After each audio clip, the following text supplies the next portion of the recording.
Ready to go live? Let's go live. And why can't I see that appearing? Here we go. Yep, I'm ready. That sounds pretty good. 5:58. So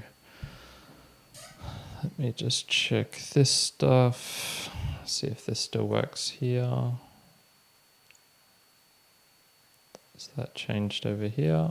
Or, yeah.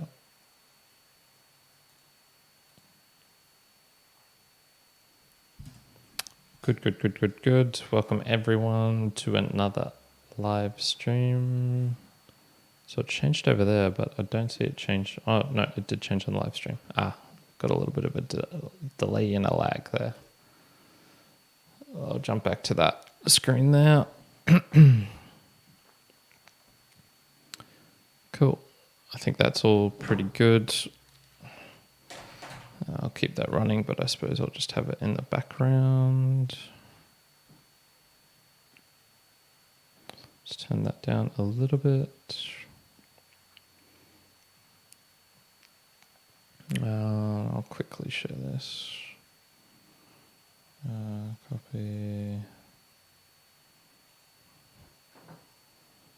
Go to Discord.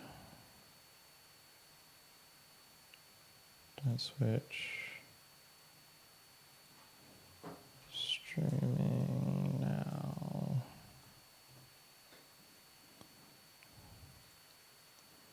Close that. Cool. I don't think I'll bother with any of the others. I don't do these particularly for a huge engagement with the audience, to be honest. These are, I just don't want to spend time editing, uploading another video and whatnot. So if I can do it in the live stream, I think that's just the best scenario. Cool. All right, let's kick off into it. Welcome, mere mortal lads, to another round of the book recaps. Indeed, we have finished another month of reading, this being April of 2023. I'm recording this on Saturday, 22nd of April, so slightly early, but I do this so that the audio can come out on the last Monday of every month, I should say. So I'll just give a quick little glimpse, I suppose, into the books that we had this month. And the theme was, man, everything was really good. We didn't have a single review that was beneath a 7. And I was trying to think, what was the reasoning for this? And I put it down to two things. One, going back to authors that you enjoy and that you love. So I went back to a couple of them, which I'll be touching on shortly. And then one was also really digging into a specific purpose, a type of book. And so he wasn't in this kind of exploration mode, maybe, which is something that is more up my alley. And so he was definitely had a specific focus for his type of books, and so he got out what he was looking for. So hence, you're going to get a good review from that. So just the general trend of these, what do I talk about in the book recap? Well, I go over all of the books that was read in April of 2023. I give a shout out to any supporters who have been helping contribute to this channel in the Boostagram Lounge. I look at what is coming up for May of 2023, and then just a final end bit of how you can help support. And once again, this is done live, but it is kind of done right at the end of the month, that is just whenever it suits me. So I don't expect people to really pop in, because I just do this impromptu, although I do believe I see Juan here as well. So thank you very much, Juan. Let's jump into the first book, and this is one that is actually not even released yet, so I'm giving you a little bit of a sneak preview. I normally don't like to do this, but because it's just going to be such a big time between my doing the next book recap, I was like, all right, I'm just going to get it done now. So my favorite book of April of 2023, which will be released shortly, is Animal Farm by George Orwell. Now, I don't think I need to explain why I love George Orwell. I believe 1984 is the best book ever written. I've yet to find any other book that compares even close to that. And I have read through all of his catalog before. So this is going back way to his early days of Burmese days, of Down and Out in London and Paris, or Paris and London. Keep the Apodistra Flying, Coming Up for Air, He's got another one or two as well. But Animal Farm, I suppose, is the second best homage to Catalonia. Animal Farm is, I believe, his second best book, and most people would probably agree with that, maybe switching that in 1984. The thing from this is, I suppose there's nothing special in everything else in all of those other books. I have read them through. I wouldn't rant and rave about them, but what is really cool with those is you can kind of get the build up and seeing him progressing as a writer, of his fleshing out of ideas and of his kind of experimental nature and whatnot. And man, Animal Farm just hits deep. As you'll see in the book review, I rant and rave about it. I gave it a 9 out of 10, which is pretty much, it's kind of like, that's like a top 10 book, top 20 at the very least of books that I've read in my life. So 2 of those from the same author, hence why this is a month of good books. And I mean, if you haven't read it before, I'd just highly recommend it. One, it's a short read. It's only 88 pages or something, so you can get through it. I think I got through it in an hour and a half. 2, I think it contains a lot of wisdom in this short allegorical form, which you might not find elsewhere. If it had been a book just simply stating the things that the USSR did wrong, or, the reasons why Stalin perhaps wasn't a great actor and why he, was a bad person, I guess, in general, you would maybe not get the same out of it. But because it's told in this allegorical form of Animal Farm, of these animals, and it packs such a punch when you read a sentence from that. Now, you do need to know a lot about the USSR regime, of the Red Terror, of the starvations in Ukraine, and of the Holodomor, of all of these, the purges and things like this. There's so much in it, which is what I think packs the punch. You get a short sentence, but it contains this huge swath of history, and I think that's the thing that really, I guess, encapsulates why this is such a good book. So it does require you to know a lot of previous stuff, but I think you can also read it and then maybe understand, okay, this is why the communist regime and ideologies aren't the best thing in general. So 9 out of 10 for Animal Farm. The next one for me was Confederacy of Dunces by John Kennedy Toole, J.K. Toole. I gave this a 7.5 out of 10. One of the things I quite liked about this, which I didn't talk about in the book review, was you would get these small little hints throughout the book of these other characters and what they were doing, and a kind of build up, which explained a lot of things right at the end. And this is where you would see Patrolman Manusco, even though not mentioned intentionally, you could see, oh, okay, he got kicked out of this bar and they're reading about it in this newspaper. You kind of hear about this book that I think her name was Nina, the kind of like proprietress / prostitute / model, glam model, naked model, and how she needed a book. And then you hear about Ignatius and like his book has gone missing. It's like, oh, where could this appear, So I think there's a great build-up play to the book in terms of the actual story behind the story as well. It's such a sad detailing. I didn't get into it too much, but it was fascinating to read how the evolution of the book, J.K. Toole was not wanting to waver on this seeming nonsensical trivialness of it, I guess, because it was kind of being compared to one of my favorite books, Catch-22 by Joseph Heller. And this was where it was like, yeah, but that had this whole anti-war theme going through it. This is just kind of fun nonsense.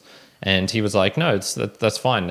It's fine having the fun nonsense. It doesn't need to have an overarching theme and whatnot. The publishers disagreed. It never got published in his lifetime. His mum was the one who was like badgering people still 11 years after his death to get it published.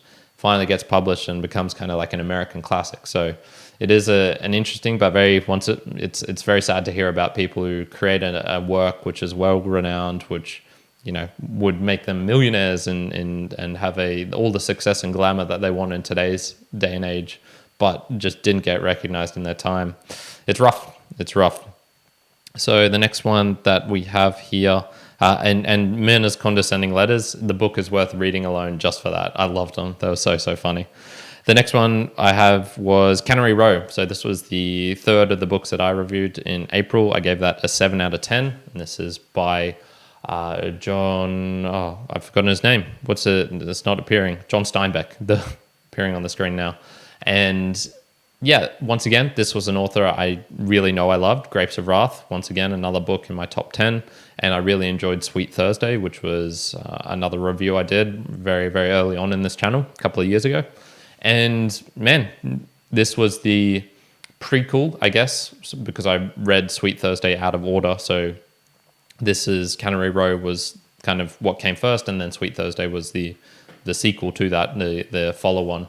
And so it was interesting, I suppose, just reading this again and getting back into these characters and seeing, okay, this is where they were originally formed and whatnot. And it still worked really well. You can read it in either direction. It's probably best to read it in the way that he wrote it. But man, just a great laugh. There was this quote that I did have from the book, but unfortunately I've handed the book back to the library. But it was on page 107 for those who are interested in it. And Doc was talking about how he was watching Mac and the gang, and they were in their kind of own world, and he was saying how all the people who show kindness, who are loving, who are generous and whatnot, they aren't the people that are celebrated in culture. And I still think that's kind of true nowadays. It's not necessarily the people who you would want to hold up as role models. And I think part of that is because they don't seek out the limelight. And so hence why I really hope I'm never a role model because obviously this is very public facing and whatnot, but the real unsung heroes of society and whatnot, they're never going to get in front of a camera. And if they do, it'll be like a one-off event. It's not going to be very often and whatnot. So there was this great paragraph where he was just saying, these are the people who are the backbone of our society, the good people. They might not necessarily show all the desirable traits of being super attractive or super funny or super charming, but they are the type of people who you want to have as friends, who you would really probably want to be. You want to emulate that sort of person, but that's not really is what is seen as successful. So I thought that was an interesting point. And it's kind of one of those things where I kind of identify with myself, even though that sounds the opposite of humble. It sounds very arrogant and whatnot. But I think of a lot of things in my life and I go, you know what, I took a lot of decisions to not chase after money, to not, go the easy path down YouTube and do short form clips and be super exaggerated and not be who I am. And I think that's the best thing to do in the long term, but it does feel like a grind at times, and it does feel like you're not getting acknowledgement or recognition. So, that's just an interesting point I found from the book. Let's get on to some other good books, and we have coming in hot, Up the Duff by, once again, I didn't write the name. Juan, help me out in the chat. It was Up the Duff by, it'll appear on the screen in a second and I can read it out. Kaz Toole, I think, Kaz. In any case, this was a book that Juan read about pregnancy, and Kaz Cooke. Apologies, Kaz Cooke. This was a book that Juan read in preparation for his little baby girl coming very, very shortly, the next edition of the Mere Mortalites. And yeah, I mean, it's definitely a book that is not particularly up my alley per se. It's nothing I need to do together, but he had 2 points from it. One was the reading together portion of the book. So it sounded like he was reading it with his partner at the time and reading it out loud. And I suppose, bit that I took away from his takeaways was the asking of questions. There's going to be so much stuff related to pregnancy that is going to be unknown.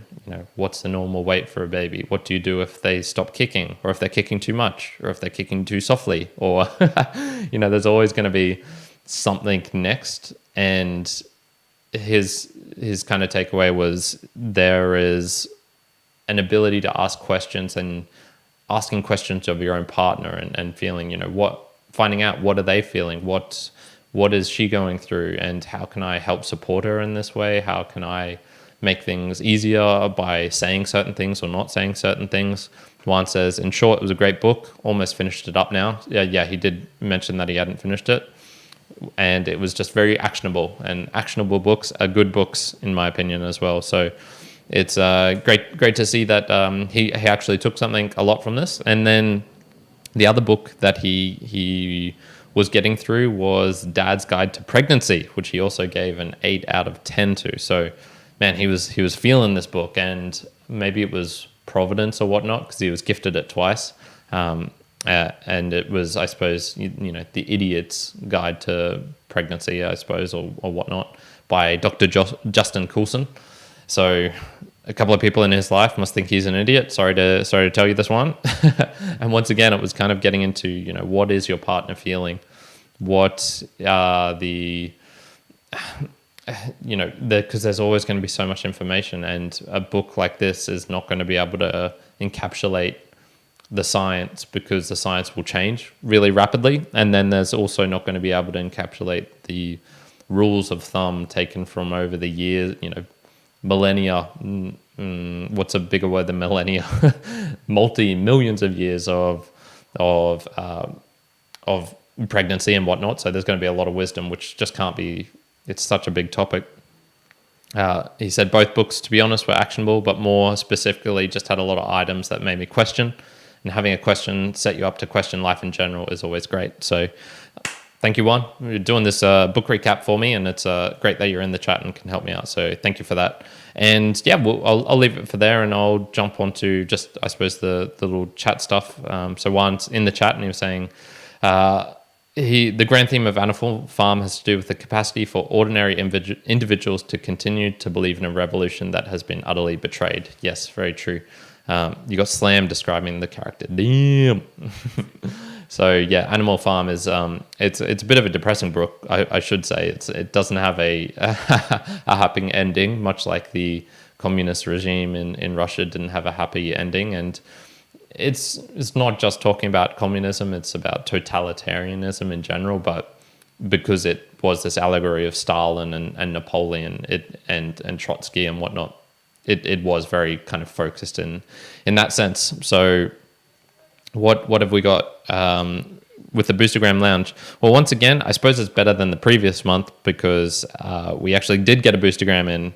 Finally! And this was Alwin from Conshax, and so I should probably describe what this is. I've now set up the book reviews in a slightly different method for the value for value. So this is for the ability to send in a payment to the podcast as you're actually listening now. And I did this through Conshax, and Conshax is a service, Conshax, Conshax. And it's basically a way where you can get data from the people who are submitting stuff in, and so you can find, what portions of the book review that they enjoyed or didn't enjoy. When did they boost this in? For which episodes did they boost it in? It's very much not needed for this, because we're getting so little from this at the moment. And I was just checking out the stats. Mostly, a lot of the audience for this is actually on Spotify. And so I would just say, for all those Spotify listeners out there, I would just recommend trying out one of the new podcast apps, newpodcastapps.com, because there's a lot of services, a lot of features that you can get in those apps, which Spotify just doesn't have, and then they're probably never going to introduce. So, for example, the picture and chapter images of these books, as I'm saying this, if you're in a better app, you will see this appear on your screen.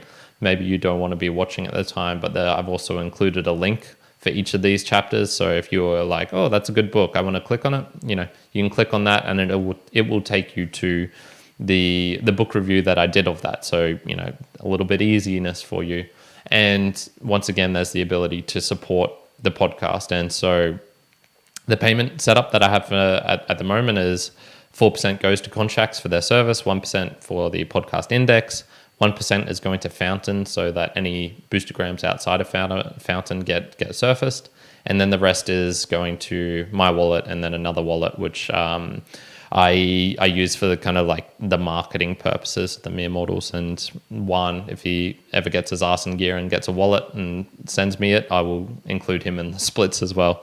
So yeah, a little bit of a shame, I suppose. Peter used to be a very constant supporter for us, and I would just recommend trying out a new app, or alternatively going to getalbi.com, and then you can create a Lightning wallet from there, and then eventually when you go to our website, you'll be able to do it and send us a boost or a payment through there.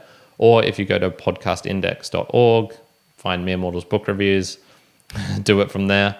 It's also another ability. I get it. It's tough. It's painful.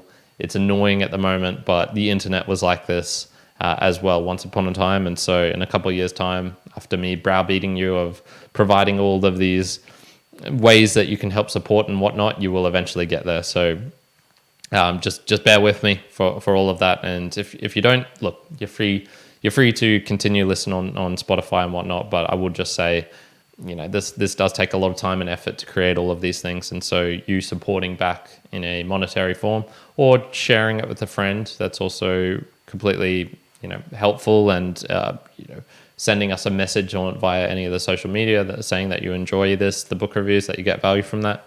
It does mean a lot to me, because honestly, much like I was talking about, referring to just before, I feel like I am getting a bit drained and I'm putting a lot into this and I'm not getting much back from it. So if you don't want me to just suddenly one day kind of be going, I'm thinking of finishing out the book reviews, I would just recommend that you let me know that you're, at the very least, that you're enjoying it. So please, if you can do that, that would be much appreciated. Let's get on to the next section, what is coming up for May of 2023. I saw Juan in the chat and he was saying he's got Life Force from Tony Robbins, which he's been saying for 3 months now. So we'll see. Maybe Man's Search for Meaning again. Okay, unless Baby has a different plan. Interesting. So I can tell you the books that I'm reading at the moment. I do have one here called Charles Handy, the second Curve by Charles Handy. This was a recommendation from my friend Sam Sethi, who is very much a technologist. He's all on top of all the trends and whatnot. He said this is one of the best books he's ever read, and I can see why he expressed that and how it is a very useful book for predicting the future and knowing about what technology is coming up. So I'm half of the way through that. That'll be probably coming out after Animal Farm. I have Emile Zola's The Debacle. This is a book about, I'm not sure which war it was, the Franco-Prussian War of 1870. There we go. And it's a historical work, that historical come fiction work, sort of like War and Peace by Leo Tolstoy, which I'm not going to review on here. I'm not reading that book again. It was way too long. But it is very much that describing historical events, but through the medium of fiction. And yeah, it's pretty good so far. And I've been meaning to read another of his books since I read Deris Rakin quite a while ago. Apologies for that terrible French accent. An accent which I can do a little bit better is La Ciudad y los Perros by Mario Vargas Llosa. This is a Peruvian author. I am reading this in the original Spanish. I'm probably about 1/10 of the way through it, and I'm honestly, I'm unsure. I'm unsure if I'm going to keep reading it. It's a bit of a grind. It is improving my Spanish, but I can't say I'm loving the book per se at the moment. But it is one of his most famous works, and so it kind of feels like I should at least try and slog away at it a little bit more. But honestly, of all the Spanish books I've read, none have been amazing. They've all felt like a bit of a grind and a slog. Maybe El Coronel no tiene quien se escribe, or something like that, by Gabriel Garcia Marquez. That's probably one of the ones which is closest to being it. But anyway, that's a couple of books of what you can expect for coming up in May of 2023. The final section here was the value for value. So I just want to say, once again, this is a value for value podcast. I'm putting in a tremendous amount of time, energy, and effort into this. And at the moment, I'm going to be honest, it feels like I'm not getting much out of it. So if you want this to continue in the future, I do need some support of some feedback, something back of value in return. At the moment, that was simply just an acknowledgement that you're listening to it and you're enjoying it. That's kind of the main thing that I want. If you want to go extra, you can do those extra steps and trying out one of the new podcastapps.com and one of the apps there. And if you're really, really feeling it, I'm sending in a boostagram. But yeah, at the moment it's feeling like a grind, and I do need some acknowledgement back. Otherwise, it just feels like I'm posting into the void and nothing's happening. So, yeah, just recommend reaching out, please, and giving me some encouragement. And with that, I'm just going to leave it there for today. I really do hope you enjoyed and you're having a fantastic day wherever you are in the world. Kyrin out. Ending the live stream here. Thank you very much, Wani, for joining in. And I believe there's another person because I'm also in it as well. Peace out.